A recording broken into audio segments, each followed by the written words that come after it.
Altzoko erraldoiaren mozorrotik benetako altzotarrengana joko dugu orain. Bertan izan da Gartxot umeengandik ikasten, nola gainera. Turismoaz galdetu die eta ikusi zer dioten altzotar handi hauek.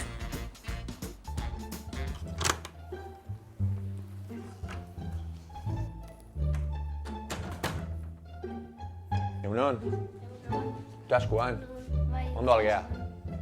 Bai? Lasai iso jordu. Eta tita hasiko gara. Zalantza handi bat dakarta, Mikel. Turista bat zer da? Herri edo hiri hontako gauzek ikustea eta. Gustatzen zaiona viajatzea eta.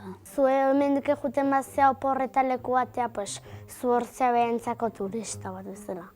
Ite dituzu ekintza batzuk olako zerbait, da turista izatea da hori. Herria ikustea edo, hiri bat edo. Eta zuk beste hiri bat bisitatzen zunen, zu orduan turista zea? Bai. Segun. Oporreta joan da. Baita, Oporretan. oporretan da. Jute bat naiz ikustea herri dauzken kultura eta olako dauze, bai. Baina jute bat naiz koxokik eroste edo, ez. Bai, oporreta eta jutekon. Nun ibilizate oporretan, turista nun izan zatezue? Galizin, Galizin? Madriden, Toulouse, Menorca, Playa de Aro eta. Xalouen, Xalouen. Pues Galizin San Carles de la Rapita eta olako lekutan. San Carles, de la Rápida, bai, hoi. San Carles.